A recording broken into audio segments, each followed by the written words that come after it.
The spirit of Tasmania has taken us overnight from Melbourne to Devonport. Unloading of the hundreds of vehicles proceeds fast and efficiently. Now we are ready to begin our excursion through Tasmania.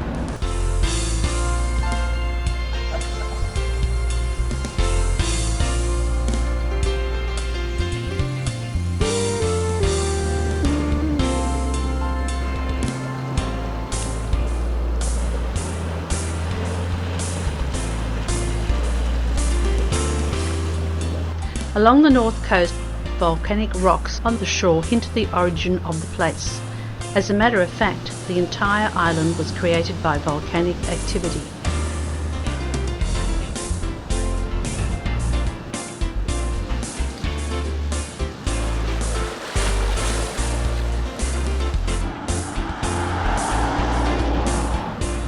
We arrive in Penguin, one of the many quaint seaside towns. Not much happens here during the day. All the action starts at night. Fairy penguins have their burrows in the sand dunes and come ashore at dusk.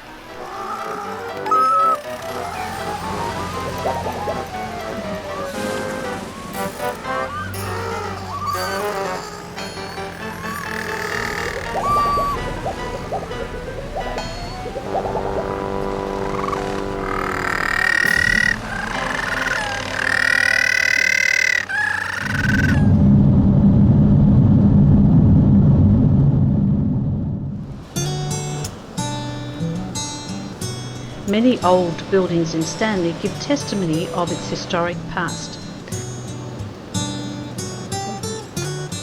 The town lies in the shadow of the Nut, another very large volcanic rock.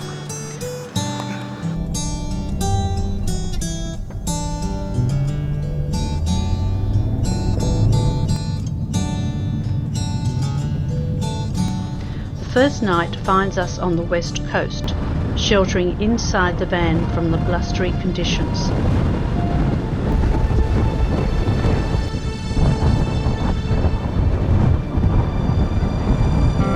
Sailing ships took advantage of the strong westerlies, also called the Roaring Forties.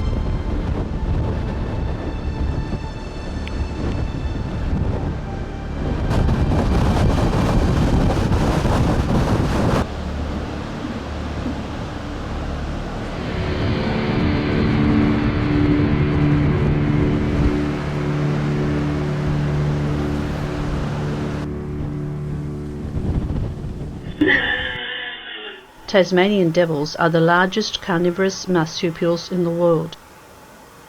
A cancerous facial tumour threatens the very survival of the species.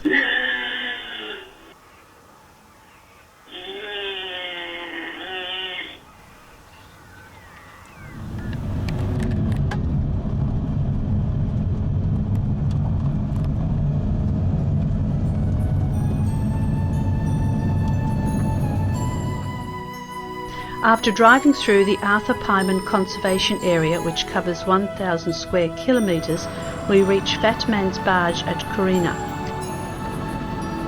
It is the only remaining cable ferry in Australia and ships vehicles and people over the Pieman River.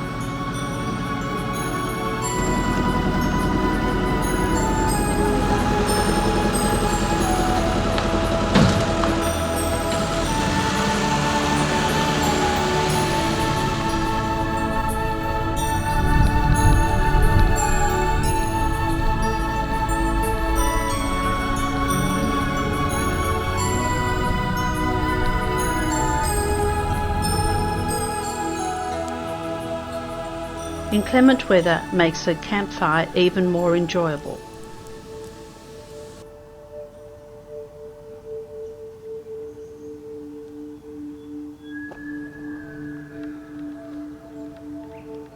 For centuries, Strahan has been a port to the small fishing fleet that braves the rough west conditions.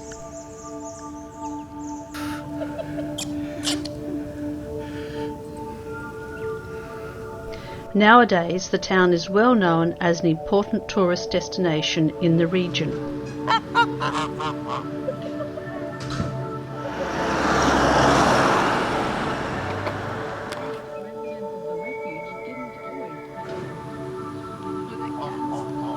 Strahan is infamous for its unpredictable weather and has less than 20 clear days per year.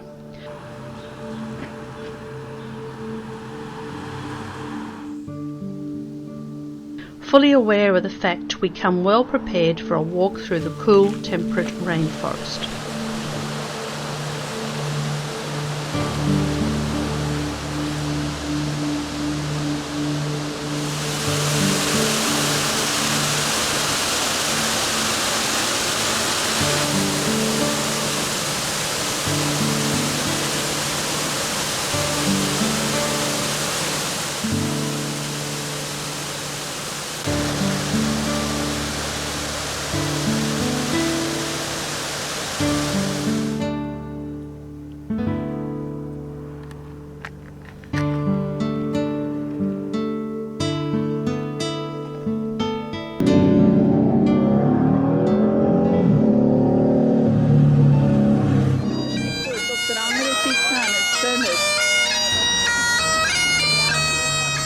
Queenstown's existence has long been tied to the mining industry.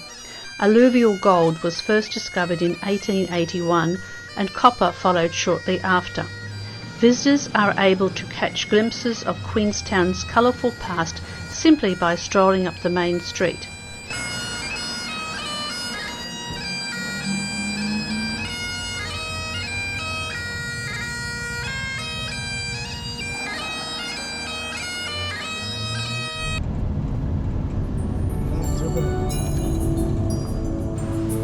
Tree removal and fumes from the copper smelters denuded the surrounding mountains. Better control of the emissions and time has given nature a chance to somewhat recover.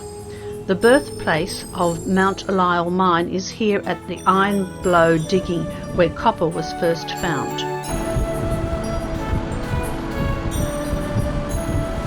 On the way to the southern end of Cradle Mountain National Park, we stopped to visit delightful Nelson Falls.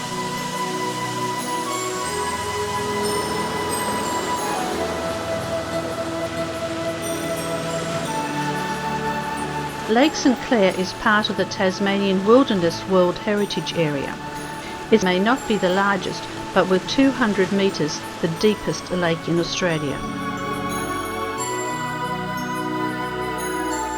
Breakfast time, not just for Peter, but also for the echidna foraging through the leaf litter.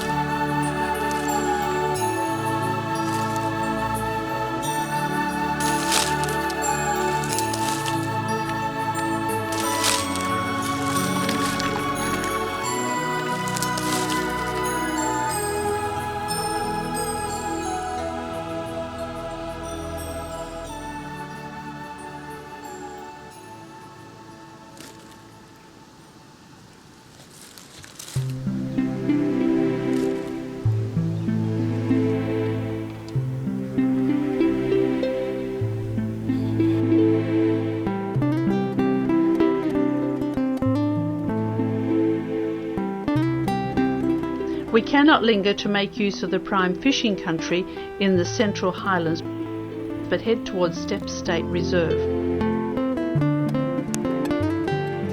Stephen Walker, a distinguished Tasmanian artist, is responsible for the lovely work. The bronze sculptures reflect the wildlife in the area and its earliest inhabitants.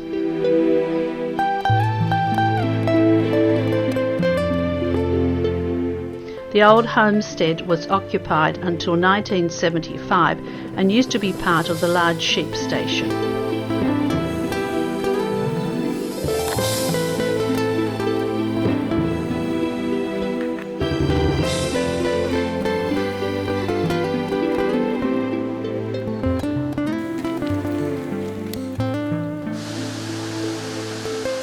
Mount Field National Park was the first park in Tasmania created to protect flora and fauna.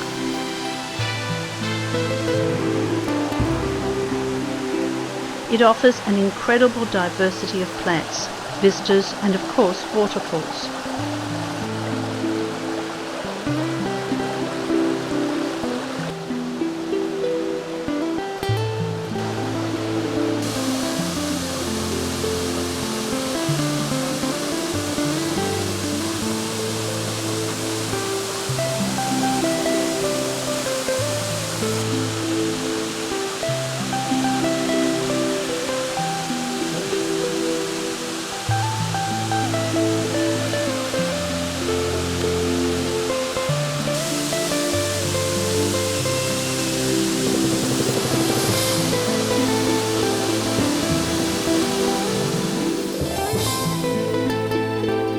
Tasmanian padmelons hide in the thick bush during the day and appear only at night to feed.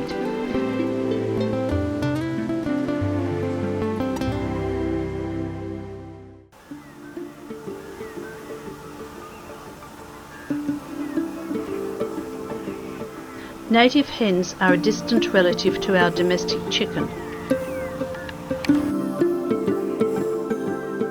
In the picturesque Derwent Valley, sheep farming provides the livelihood for the locals. Since 1860, hops have been grown in the fertile river plains.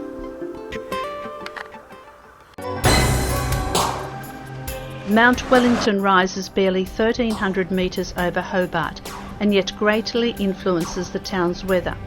Icy winds often buffet the summit and snowfall can happen any time of the year. The lookout from the top provides spectacular views over the city below.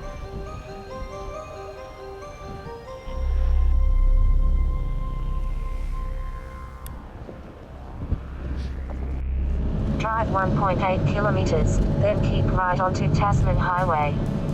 Due to the deep harbour of the Derwent River, Hobart figures as the most important port in Southern Ocean shipping.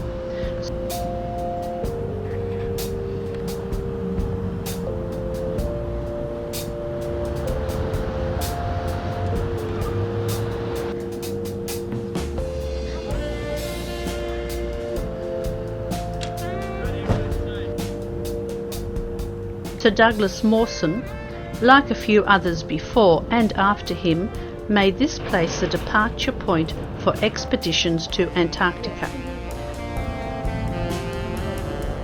From being a defensive outpost and penal colony, Hobart has grown into the administrative centre of the state and is of course its capital.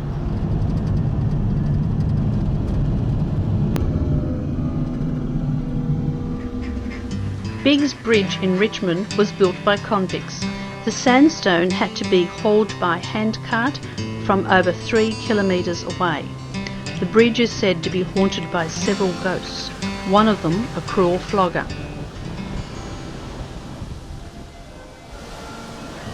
St John's Catholic Church was built in 1837 and is the oldest place of worship in Australia still in use.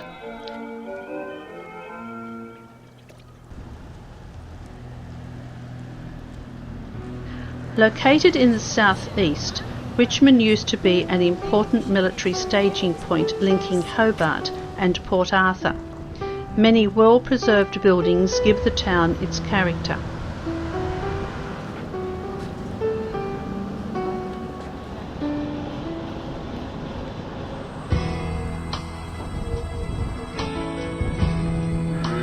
Through rich farmland, we are heading north towards Freycinet National Park.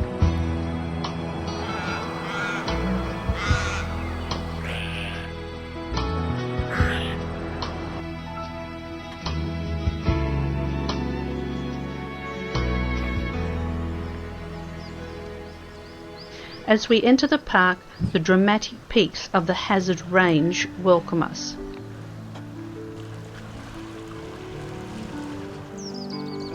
Freycinet consists of impressive knuckles of granite all but surrounded by azure bays.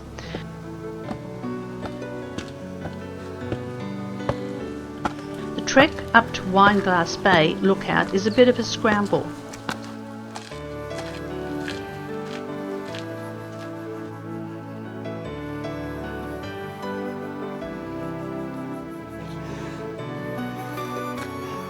Once on top, the shimmering crescent of white sand and a perfect turquoise sea unfolds in front of us.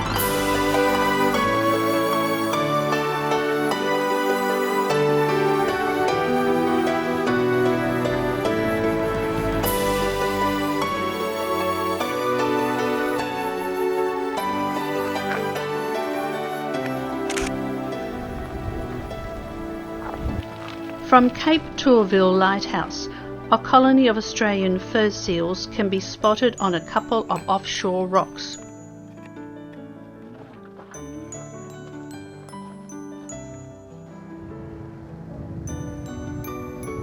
Here. The seal population is still recovering after being intensely hunted in the early 1800s.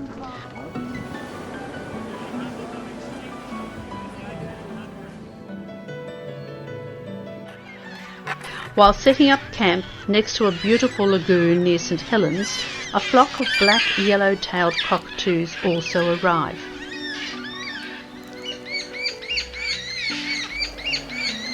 Seeds of the native trees make up a large portion of their diet.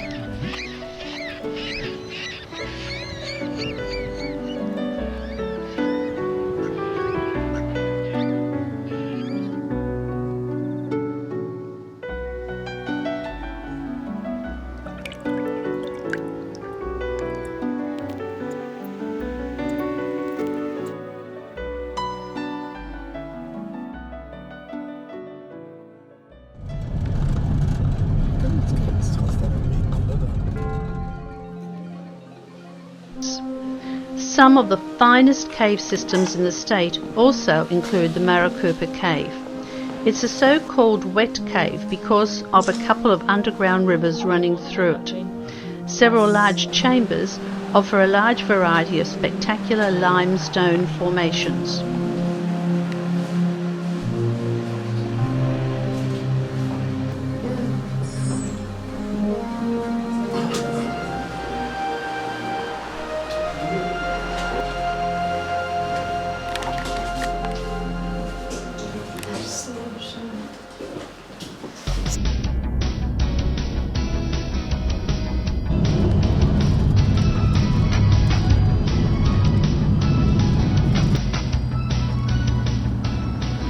Our next stop is Cradle Mountain and Dove Lake. The walks in this region range amongst the most beautiful found anywhere in the world and extend from wheelchair accessible to high mountain hiking.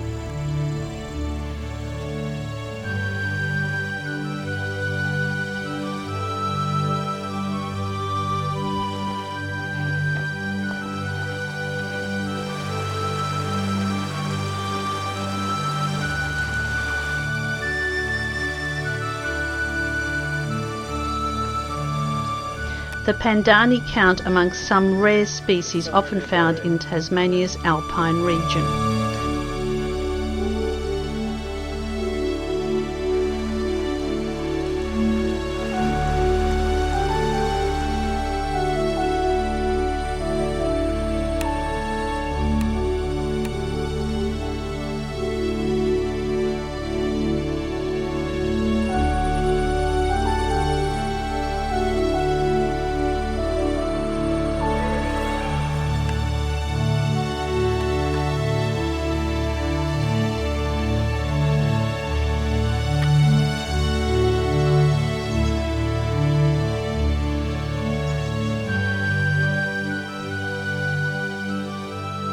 Known for its richness in wildlife, and a truly hidden gem is in Narawntapu National Park.